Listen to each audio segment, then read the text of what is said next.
ఈ మంత్రి హరీష్ రావు అటు లండన్కు వెళ్ళారు. ఇవాళ తెల్లవారుజామునే వారి కుమార్తె ఏదైతే అక్కడ చదువుకునేందుకు జాయినింగ్ సంబంధించినటువంటి వ్యవహారంతో సో అమెరికా నుంచి వచ్చినటువంటి కవిత ఇవాళ ఇటు సంతోష్ రావు కావచ్చు అలానే హరీష్ రావు పైన తీవ్రమైనటువంటి ఆరోపణలే చేశారు.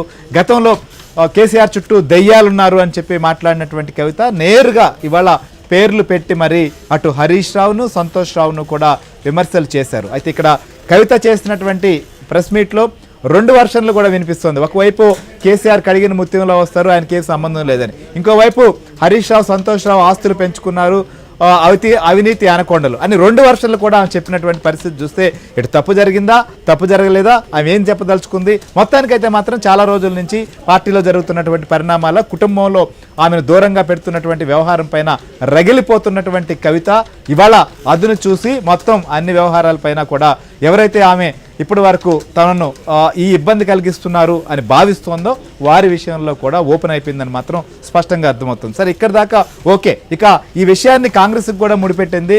వీరిద్దరు వెనకాల ముఖ్యమంత్రి రేవంత్ రెడ్డి ఉన్నారని చెప్పి మరొక విమర్శ కూడా చేసింది. సో దీనికి కారణం ఏంటి, దీనిపైన కాంగ్రెస్ ఎలా రియాక్ట్ అవుతుంది అనేది కూడా మా సిద్ధార్థ కూడా లైవ్లో సిద్ధంగా ఉన్నారు గాంధీ భవన్ నుంచి. సిద్ధు ఏంటి ఎమ్మెల్సీ కవిత మాట్లాడారు, ఖచ్చితంగా హరీష్ రావు సంతోష్ రావుల పైన కూడా ఆమె ఆరోపణలు చేశారు. సరే వారి కుటుంబ వ్యవహారాలు అంటే అది కాదు, ఖచ్చితంగా వారి సంపాదన పైన దృష్టి పెట్టారు తప్ప వేరే విషయాలు కాదని చెప్పి కూడా ఆమె ఆరోపణ చేసింది నేరుగా. ఇక ఈ నేపథ్యంలో వారిద్దరు వెనకాల రేవంత్ రెడ్డి ఉన్నారని చెప్పి మరొక ఆరోపణ కూడా చేయడం జరిగింది. సో ఏంటి అసలు రేవంత్ని కవిత ఈ రకంగా టార్గెట్ చేయడానికి కారణం ఏంటి, కవిత కామెంట్స్ పైన కాంగ్రెస్లో ఎలాంటి రియాక్షన్ వస్తుంది? థ్యాంక్ యూ శ్రీ గారి. కవిత చేసినటువంటి వ్యాఖ్యలను కాంగ్రెస్ నేతలు రియాక్ట్ అవుతున్నారు ఇప్పుడిప్పుడే.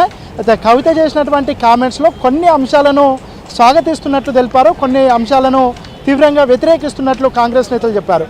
కవిత చెప్పినటువంటి అంశాల్లో సంతోష్ రావు కానీ హరీష్ రావు కానీ కేసీఆర్ పేరు చెప్పుకొని విచ్చలవిడిగా సంపాదించుకున్నారని కవితనే డైరెక్ట్గా ఒప్పుకుంది. దీంతో ఇప్పటికైనా కవిత నిజాలను ఒప్పుకున్నది, నిజాల్ని తెలంగాణ సమాజం ముందు పెట్టింది. కాబట్టి కవిత చేసినటువంటి ఈ వ్యాఖ్యలను మేము స్వాగతిస్తున్నట్లు హస్తం నేతలు చెప్తా ఉన్నారు. మొదటి నుంచి ఇటు కేసీఆర్ ఫ్యామిలీ కాళేశ్వరం పేరు మీద కానీ ఇతరత్ర పేరు మీద కానీ తెలంగాణ ప్రజల సొమ్మును తీవ్రంగా సంపాదిస్తున్నటువంటి విషయాన్ని కాంగ్రెస్ నేతలు చెప్తున్నారు. ఇదే విషయాన్ని ఇప్పుడు కవిత కాబట్టి కాంగ్రెస్ నేతలు ఇన్ని రోజులు చేస్తున్నటువంటి ఆరోపణలు నిజమే అని కాంగ్రెస్ నేతలు చెప్తున్నారు.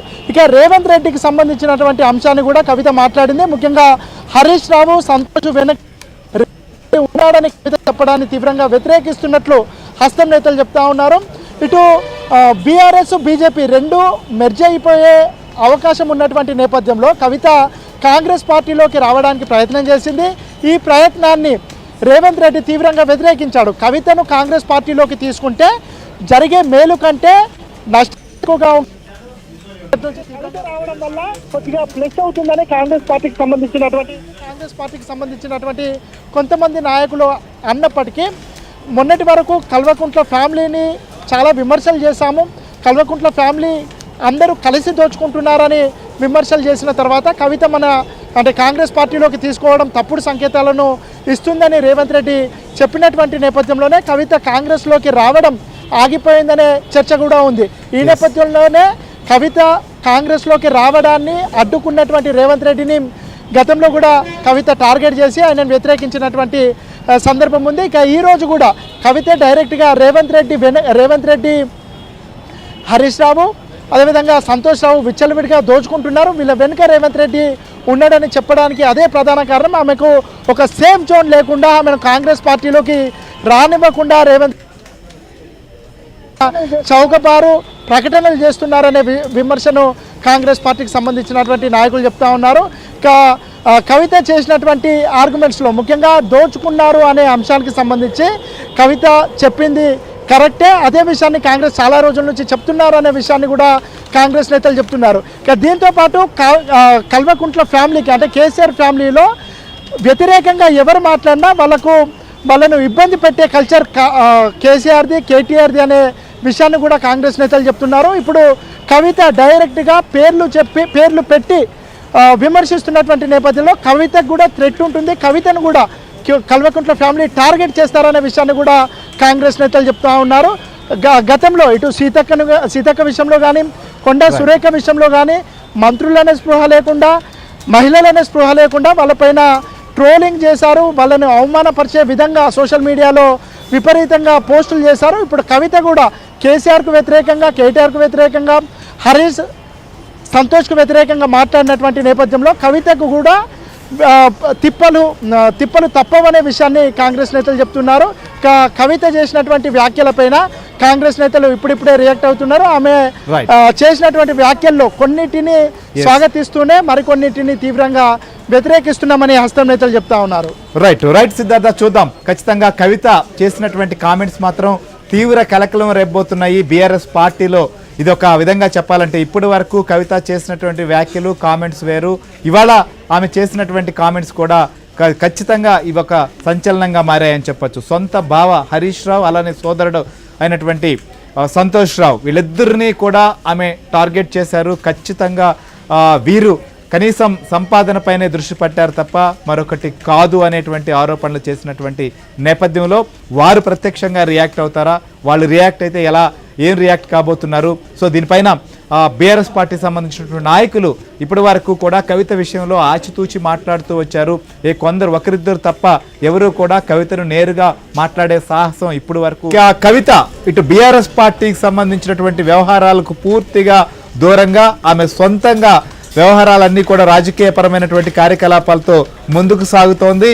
సో ఇప్పటి వరకు కవిత ఏ ప్రెస్ మీట్లో కావచ్చు, లేదా ఆమె ఆల్మోస్ట్ పార్టీ నుంచి దూరం జరిగినప్పటి నుంచి నేరుగా నాయకులను పేర్లు ప్రస్తావిస్తూ చేసినటువంటి ఆరోపణలు తక్కువ. అది కూడా కుటుంబ సభ్యులు అయినటువంటి ఇటు హరీష్ రావు, సంతోష్ రావు ఇద్దరిపైన నేరుగా కూడా ఆమె విమర్శలు ఎక్కుబట్టినటువంటి పరిస్థితి చూసాం.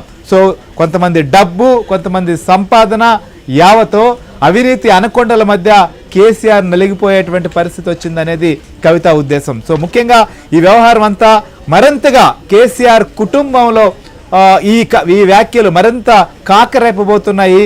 ఇప్పటి వరకు బీఆర్ఎస్ పార్టీ సంబంధించినటువంటి వ్యవహారాలపైన అటు పరోక్షంగా కేటీఆర్ను విమర్శలు చేస్తూ వస్తున్నటువంటి కవిత పైన మనం చూసాం.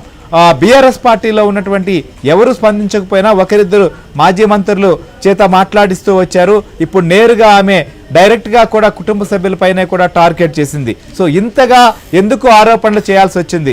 సో ఏ ఉద్దేశంతో ఆమె హరీష్ రావు, సంతోష్ రావులను ఈ యొక్క వ్యవహారంలోకి తీసుకొచ్చారు, వారే కారణం అనే విధంగా ఎందుకు ఆమె కామెంట్ చేయాల్సి వచ్చిందో కూడా మా ప్రతినిధి నరేష్ సిద్ధంగా ఉన్నారు. మరొక వైపు సంతోష్ రావు, హరీష్ రావు వెనక ముఖ్యమంత్రి రేవంత్ రెడ్డి ఉన్నారనేటువంటి వ్యాఖ్యలు కూడా చేశారు. సో ఇప్పటికే బీఆర్ఎస్ నాయకులు వ్యవహరిస్తున్న తీరుపైన కాంగ్రెస్ నేతలు కూడా తీవ్రంగా తప్పుపడుతున్నారు. దీనికి సంబంధించి కూడా మనతో సిద్ధార్థ కూడా లైవ్ లో జాయిన్ అవుతున్నారు. సో నరేష్, ఏంటి సో అమెరికా నుంచి వచ్చినటువంటి కవిత ప్రస్తుతం ఏదైతే సిబిఐ విచారణ వేసినటువంటి నేపథ్యంలో దీనిపైన తీవ్రంగా స్పందించారు. ఎందుకు ఈ స్థాయిలో రియాక్ట్ అయ్యారు? సొంత కుటుంబ సభ్యులే దీనికి ప్రధాన కారణం అంటూ హరీష్ రావు, సంతోష్ రావుల పైన విమర్శలు చేయడానికి కారణం ఏంటి? అమెరికా నుంచి వచ్చిన ప్రతిసారి కవిత సంచలన కమెంట్స్ చేయడం ఇది రెండోసారి. మే 23వ తారీఖు నాడు శంషాబాద్ ఎయిర్పోర్ట్లో అప్పుడు అమెరికా పర్యటనకు వెళ్ళిన కవిత కేసీఆర్ చుట్టూ దెయ్యాలున్నాయి, ఆయన మంచివాడే కానీ ఆయన చుట్టూ దెయ్యాలున్నాయి, అందుకే పార్టీ పరిస్థితి అలా తయారైందంటూ కూడా మే 23న కవిత కొన్ని సంచలన కమెంట్ చేశారు. ఆమె కమెంట్స్ అప్పట్లో తెలంగాణ రాజకీయాలలో సంచలనంగా మానే తర్వాత మే 29వ తారీఖున కేటీఆర్ టార్గెట్గా పరోక్షంగా కొన్ని కమెంట్ చేశారు. అప్పుడు ఎప్పుడు